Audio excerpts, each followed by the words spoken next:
Are we on? Yeah, we're on. Good afternoon, everybody. My name is Mike Wallace, and I've been asked to MC today's lunch, and it's an honor for me to be here. We're very lucky today to have... Why, you can't hear me? That is shocking.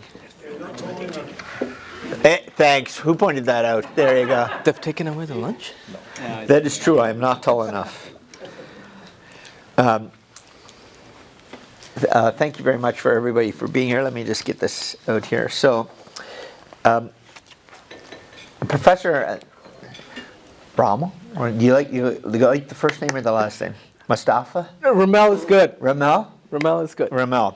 So Romel is associate professor at Ivey Business School.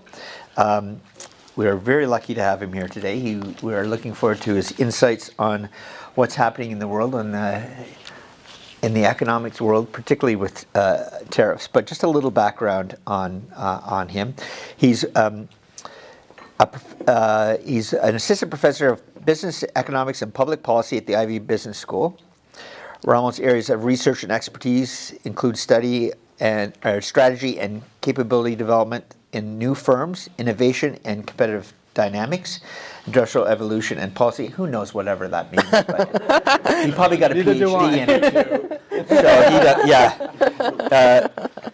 he's been published in a number of magazines that you've never read. You have to be an academic for, which the Academy of Management Journal, the Journal of Behavioral Decision Making, Journal of Risk and Uncertainty, Organizational Science and Management Science. Now, that's my bedtime reading that I use. So his research and commentary are often featured. He's been on CNN, on NPR, and in the New York Times. He teaches both at the graduate level and the undergraduate level, which is great. And he got his education not here in Canada, but in some fine universities in the United States. And yes, his background, he's from Bangladesh, but he studied in Wisconsin and in Pittsburgh. So he's used to the nice cold weather we've had this past week. But he got his PhD and his master's from Carnegie Mellon University, which is a highly prestigious school, and so congratulations on that. And I think more importantly for us today, he's a director at the Ivey's Lawrence National Center for Policy and Management, which really looks at the interaction between government and business in a broad sense. And I know from being on the government side myself that government is involved in every aspect of business. It's really, and those who don't understand that are doomed to find out. So with that, we're going to have the professor come and speak to us for a few minutes, and then we're going to have a question and answer period. The floor is yours. All right.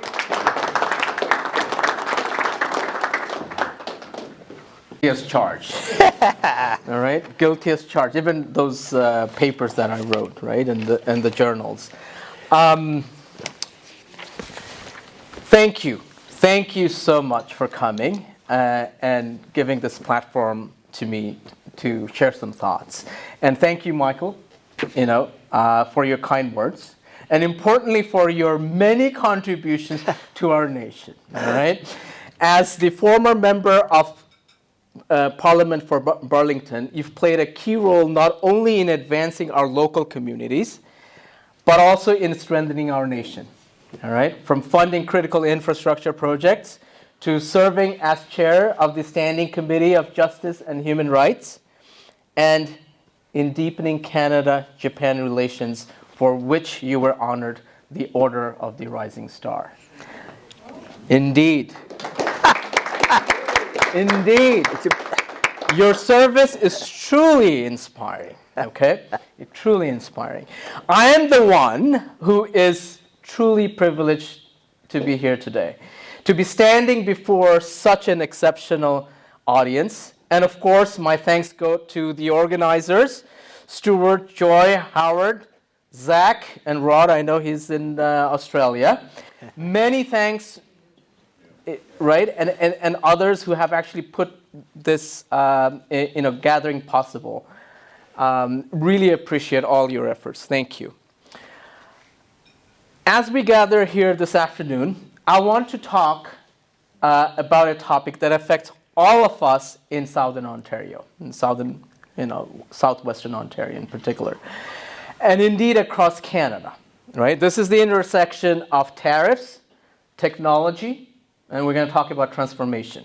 All right? And I'm going to broaden it out and talk about Southern Ontario. Right? It sits at the very center of all these challenges, where global pressures meet local realities. But it is also where some of Canada's greatest strengths and opportunities lie. And how we respond here in this very region, in fact, may well define how Canada competes, grows, and leads in the years ahead. Okay? That's what I'm going to argue for. And so we got to get this right. If I were to characterize, right, the year 2025, I would say it has been a year of, 1, existential awareness, and 2, technological acceleration. Existential awareness because the resurgence of tariffs under Trump 2 era and the geopolitical realignment it has set in motion really have forced countries, of course Canada in particular, and companies, global companies alike, to rethink their place in the global economy. For Canada, and especially for regions like Southern Ontario, so deeply integrated into the North American and global supply chain, these shifts have brought both anxiety and urgency. And then there's also the technological acceleration, right? An unstoppable force with the power to reshape every industry and every job. Artificial intelligence is now beginning to move from promise to presence, turbocharging the fourth industrial revolution. We're only beginning to feel its effects, right, with telltale signs of a potential transformation in how we produce, innovate, and compete. So we've got these twin forces, right, trade fragmentation on one hand, and then technological acceleration on the other hand, that I think is defining this new era. So we now face 3 choices here. We can continue to bear the brunt of these changes, we can reactively adapt, or we exercise our agency to actively shape the transformation ahead. And I'll argue for the last, of course, and I hope you'll agree that's the path we must take. Now on to trade and tariffs. First, under the Trump 2 era, this is interesting because this has taken many observers, including myself, off guard initially. In fact, exactly a year ago, okay, I delivered a breakfast keynote on Canada's productivity challenges, and during a Q&A, I was asked how I thought President Trump's second term win, right? That's at the time he won that election, all right, would affect our trade relations. And this is what I said. I said, while we would likely face intense negotiation, given our expectations with the first term Trump administration and the high economic stakes that are there for both sides, we'd probably reach a deal by the second half of the year, with clear understanding of how CUSMA 2.0 would take shape. Clearly, my last year's prediction was bit optimistic. Let's put it this way, right?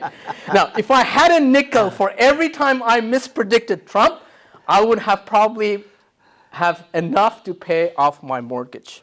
Okay? I would have paid off my mortgage. But here we are. But there were signs early on, all right, which I picked up on back in February this year, right, when Trump first threatened sweeping tariffs on Canada and Mexico. And I had to update my prior expectations. On February 6th, I actually wrote a piece called Making Sense of the Senseless, in which I argued that what many expected to be a short-lived dispute could instead mark a fundamental shift in U.S. trade policy. Trump's broader economic plan, including extending tax cuts, reducing government spending, and using tariffs to generate revenue and pressure firms to bring jobs back to the US is deeply influenced by his fascination with President McKinley's approach. All right? McKinley, of course, combined imperial expansion with a protectionist industrial policy centered on tariffs. I argued then, and I will emphasize again now, that if Trump remains committed to this strategy, flawed as it may be, and I'm a professor of economics, and we'll talk about that in a bit, right? Tariffs could become a policy weapon, turning what seemed like a temporary dispute into a protracted trade war. So why is this strategy flawed, right? Especially when it comes to Canada-U.S. relations, right? It's different if you look at, U.S.-China relations.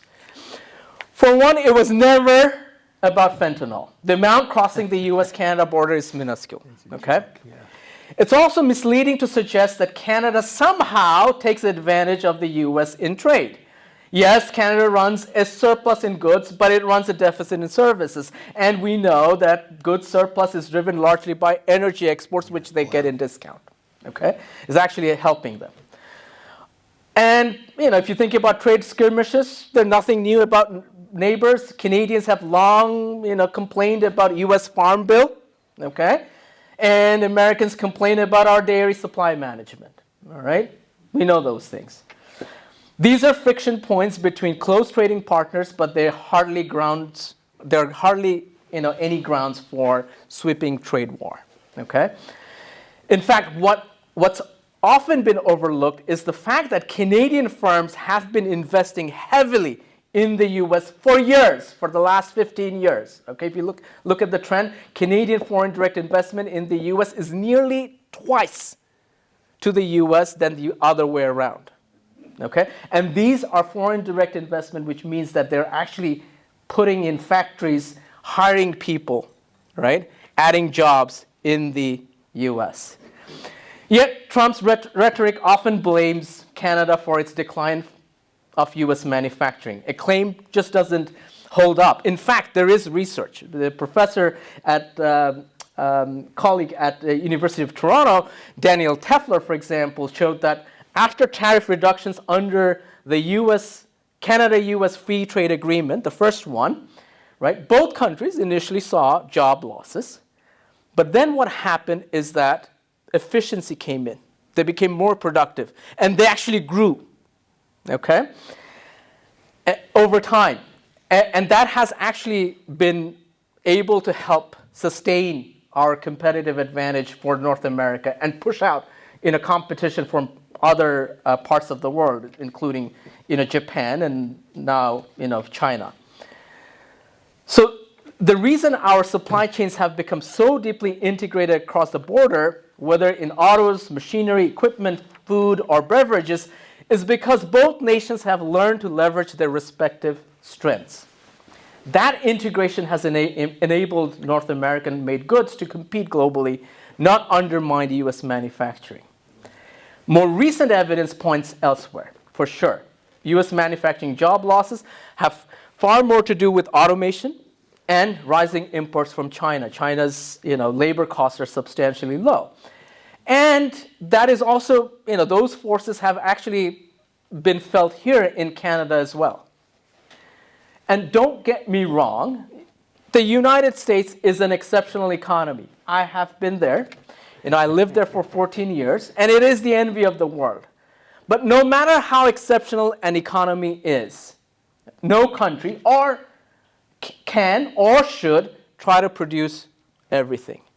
The U.S. is exceptional because of specialization and trade with trusted partners like Canada, right? Which allow it to allocate capital away from less productive sectors towards more higher value, cutting-edge industries, like the technology sector, where the U.S. holds a real comparative advantage. All right, they really do well, and so they allocate resources more towards that, right? And that really helps them grow even faster. These are foundations of economic principles. Okay, tried, tested, and recognized with Nobel Prizes, but they seem to mean very little to an administration that's pursuing a deal for the sake of a deal. Yeah. Okay? What's clear is that we've now entered a multipolar trade regime, one where the rules are rapidly shifting, and one's trusted trading partner can no longer be relied upon in the same way. Okay? This reality has sparked growing calls for Canada to reduce its dependence on the US market and pursue broader trade diversification.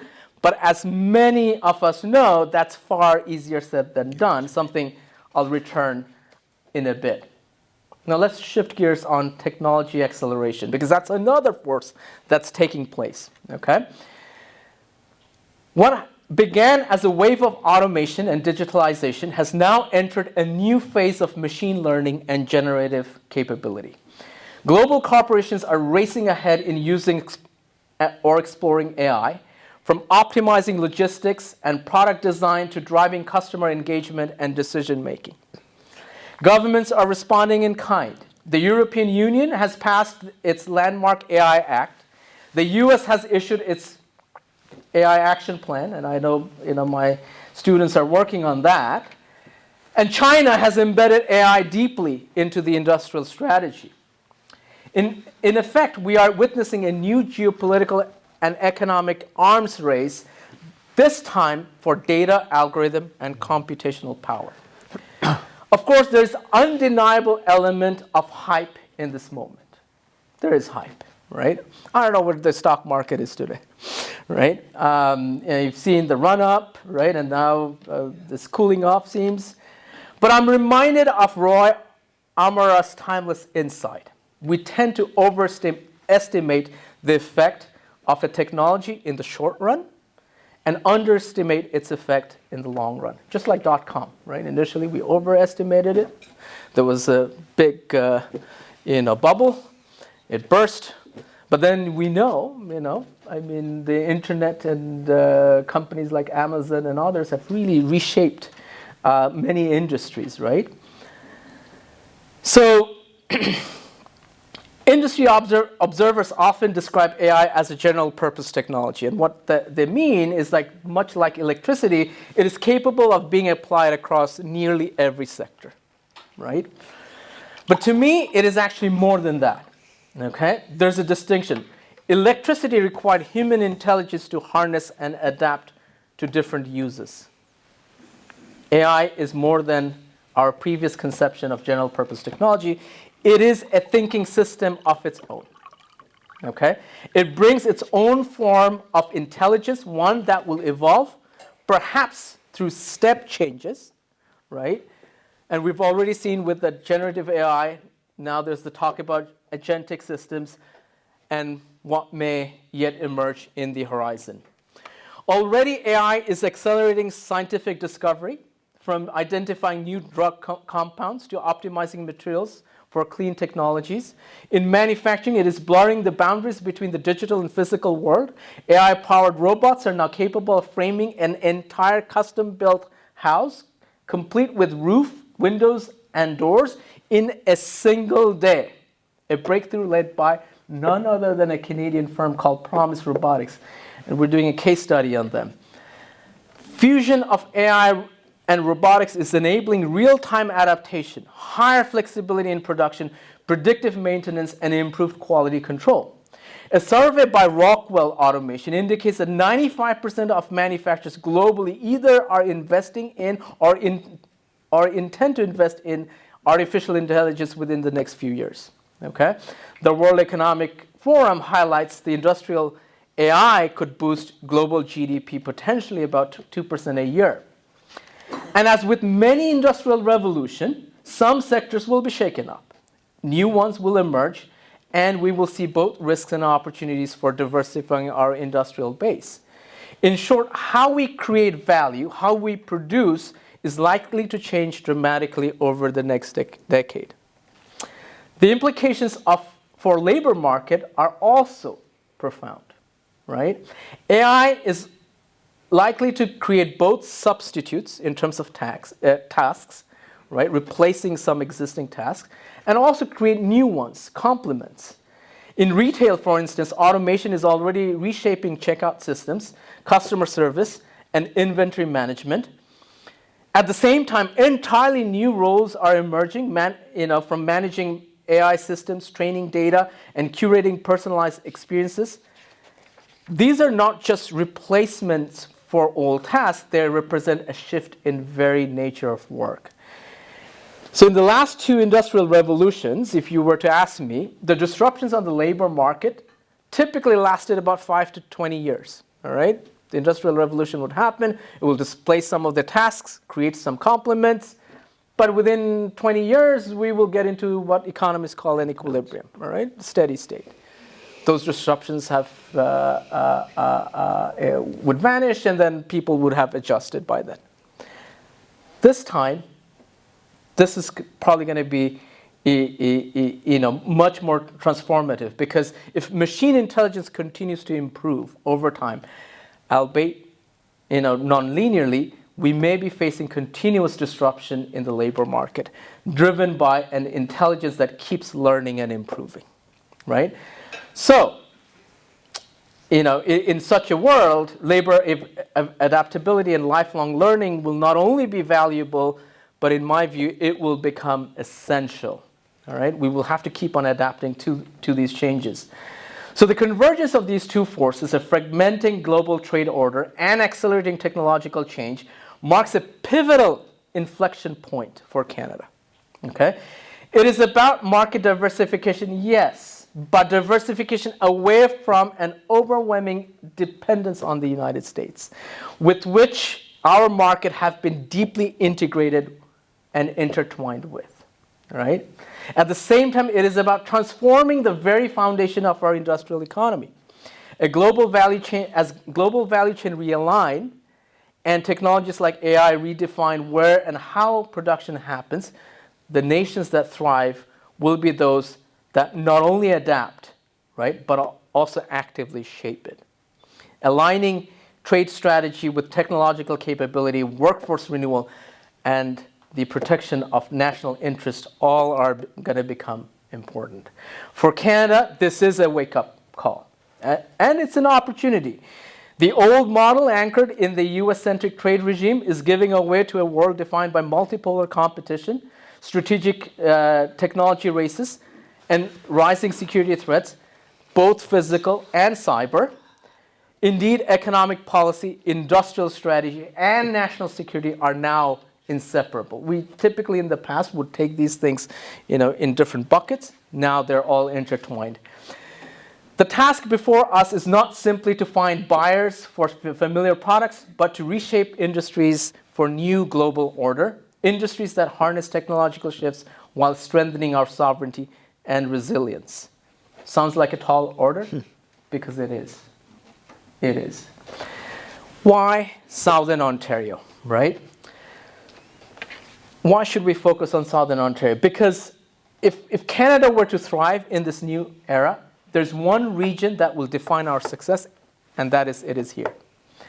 Because this region sits at the heart of Canada's industrial base. Its cities and towns are deeply embedded in North American supply chain, producing goods from automobiles and machinery to food, beverages, and advanced manufacturing. Decades of specialization, clustering, and cross-border integration have created an ecosystem that is both highly productive and yet highly exposed. Southern Ontario is also the forefront of technological advancement. Okay? From AI-powered manufacturing to advanced robotics, firms in the region are experimenting with the very technologies shaped the fourth industrial revolution. Our own research suggests that now there are more than 600 firms in this region developing AI applications. The vast majority of them are startups, okay? And they span every imaginable sector from agtech, fintech, health tech, clean tech, and beyond. All right, insurtech even, okay? Of course, the question is not whether they're generating new ideas or inventions. They are. You see patent activities coming from these firms, okay?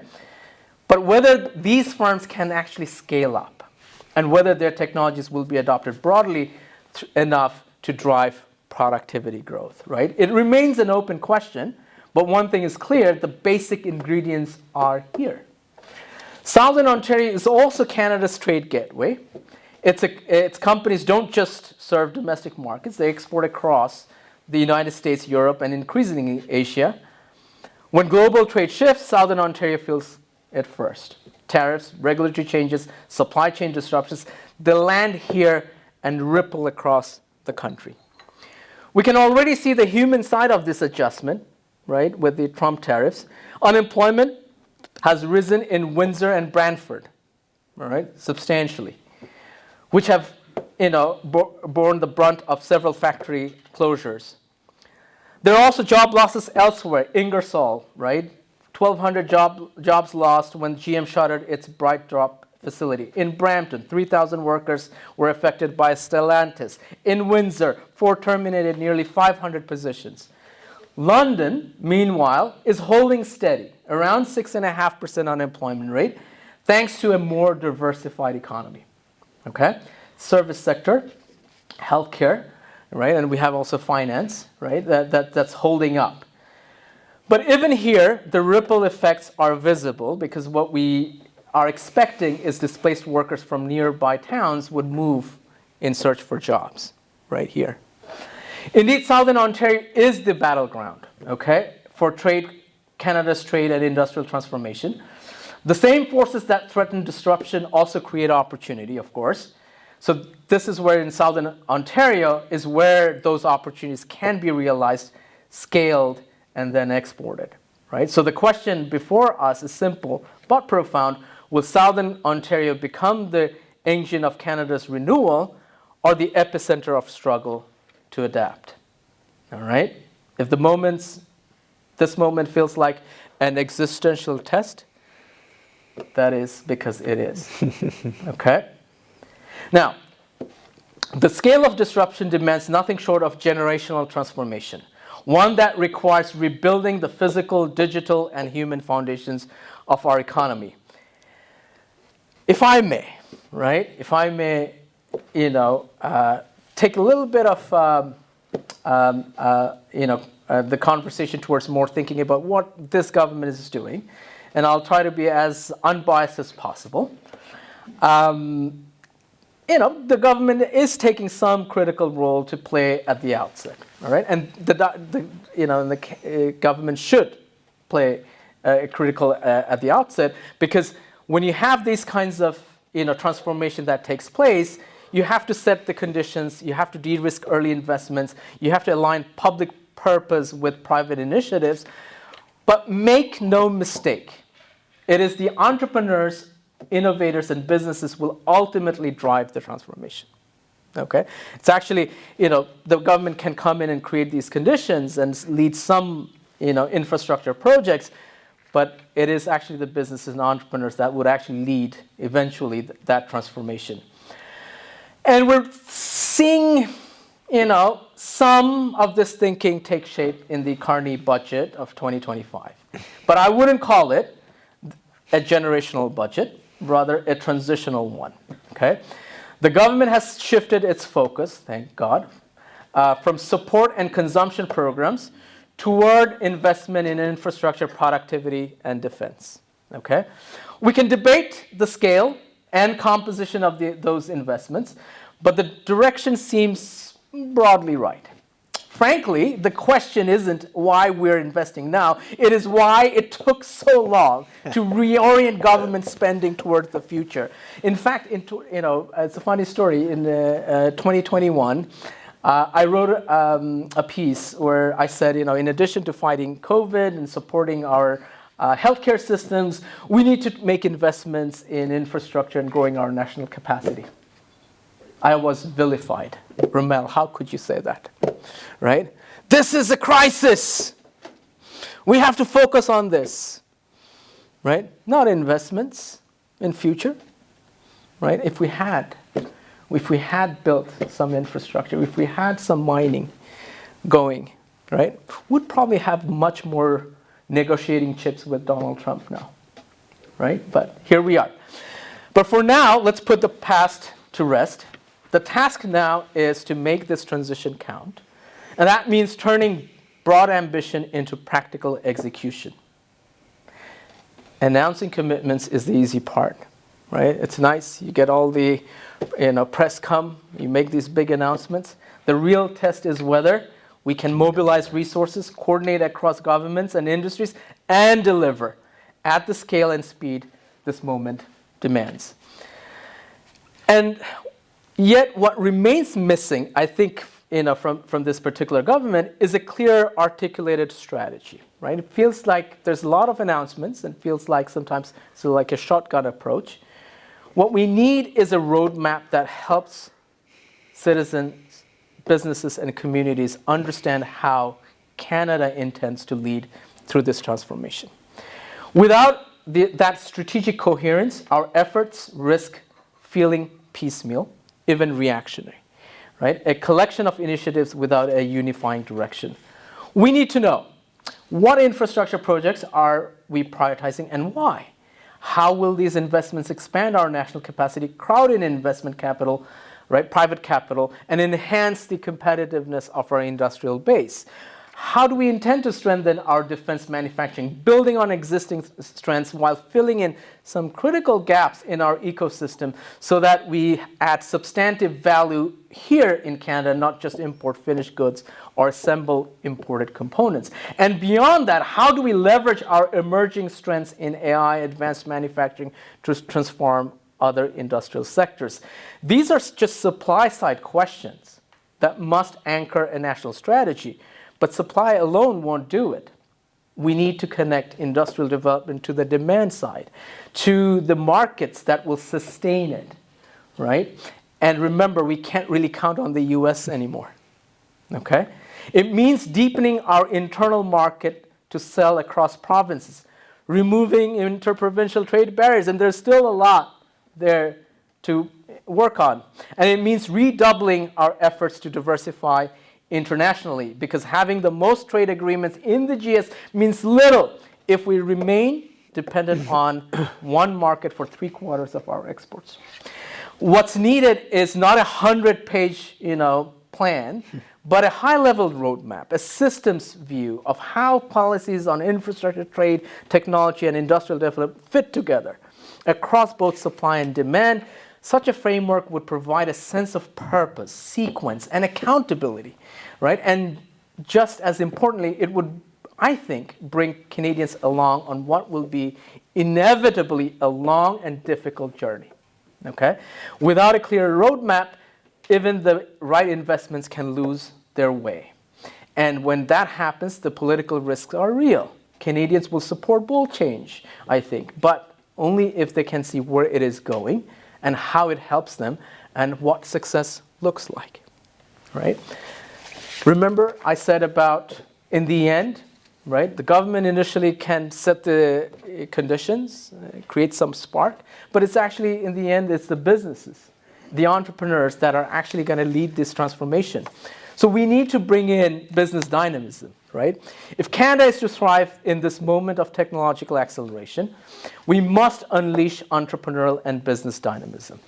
The Carney budget, 2025 investment incentive, the scientific research, experimental development programs that have been amplified, these measures are welcome. And they signal a recognition that investment and risk-taking should be rewarded. But in an environment that is heightened, it's an environment where we find ourselves in heightened uncertainty, firms and investors will naturally require a higher investment hurdle rate. My MBA students know it too well, right? Whether these initiatives alone are sufficient to crowd in, right, attract private capital, remains to be seen.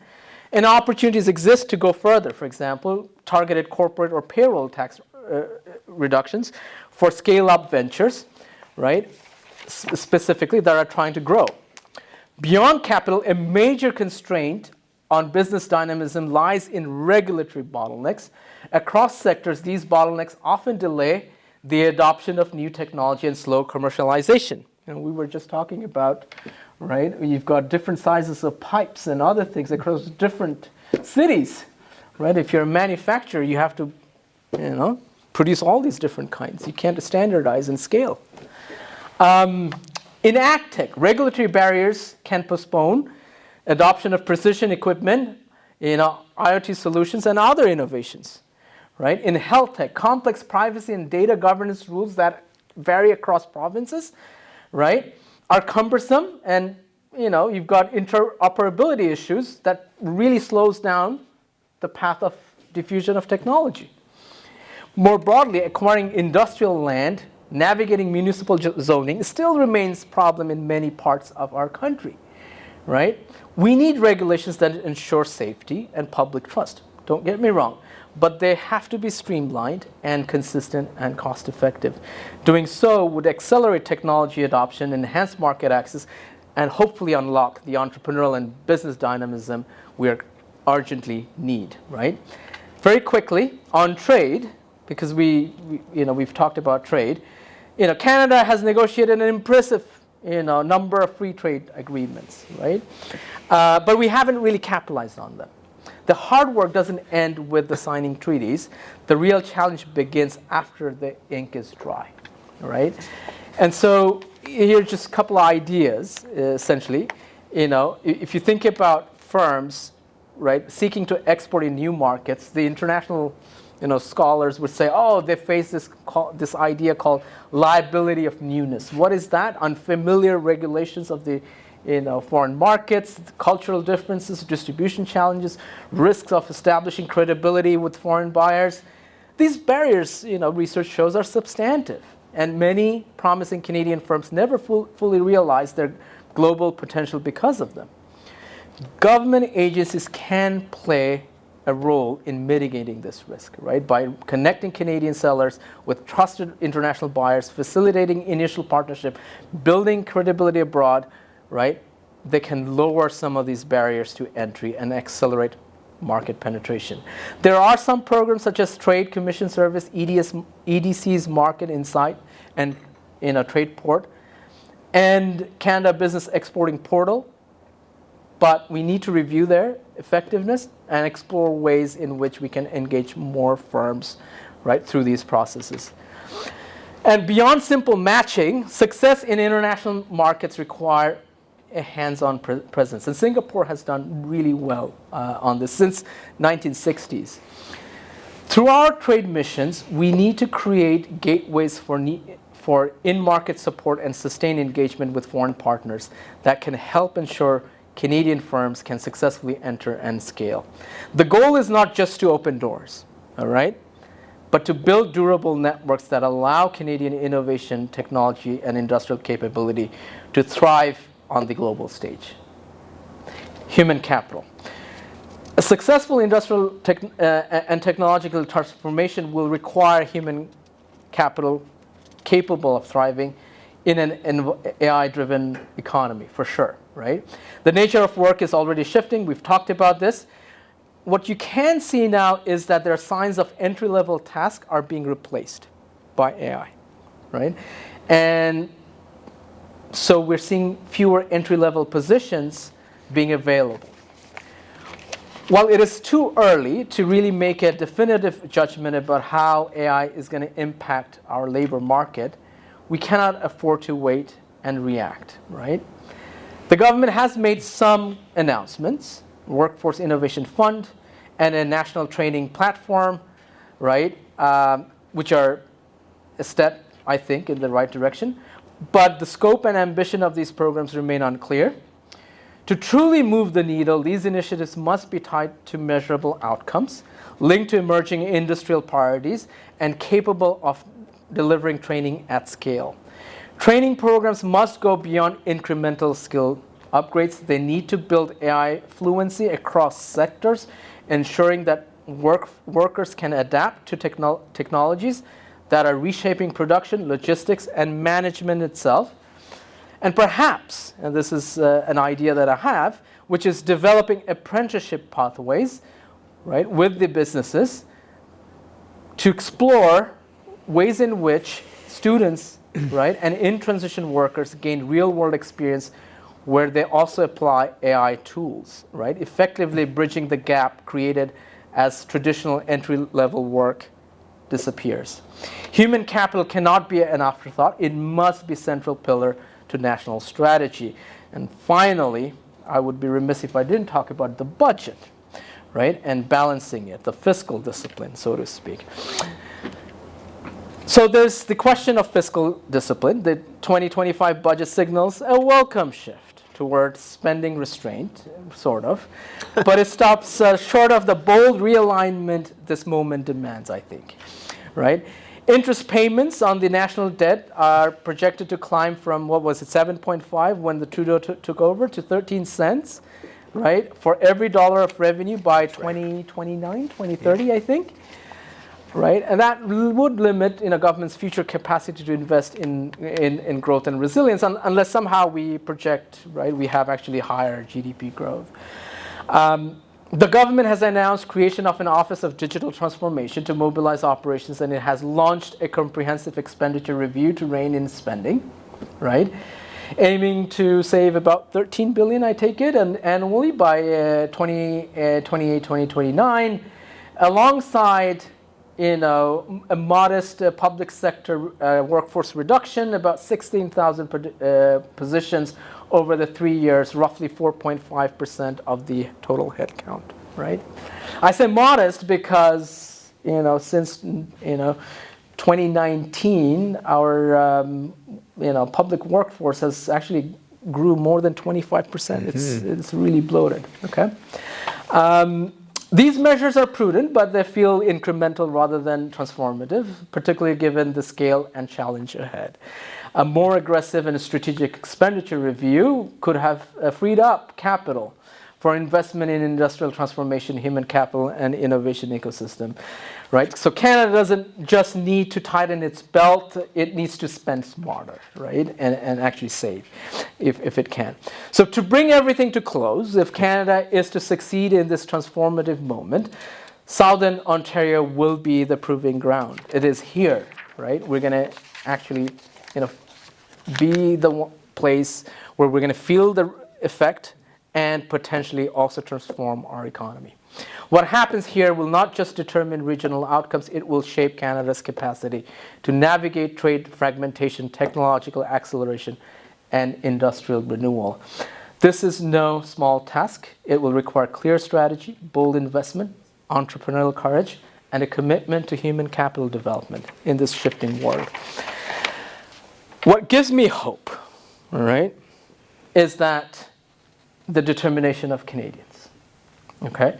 From coast to coast to coast, people are ready to embrace change, make sacrifices, and invest their energy in building a stronger and more competitive country. Over the past year, with constant badgering from Donald Trump, Canadians have become rugged, okay? Pragmatic and adaptable. Now we must channel the energy, that collective grit, into a purposeful transformation to show that Canada can not only weather disruption but thrive in it. And I remain optimistic, okay, that we can stand tall and build the Canada of tomorrow.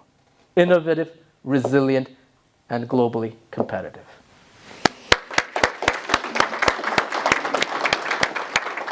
That's fantastic. Have a seat. Wow. It's nice to hear from people that are way smarter than us. But anyways, thank you, Professor, for that presentation and very thoughtful analysis of the basically 2 or 3 things that are really happening, whether it's tariffs, the issue of AI, how Southern Ontario is going to respond, and the need to respond, and the current government's approach. So we really thank you for your insights today. It was an excellent presentation. And we do also want to thank you for offering to answer a few questions. So.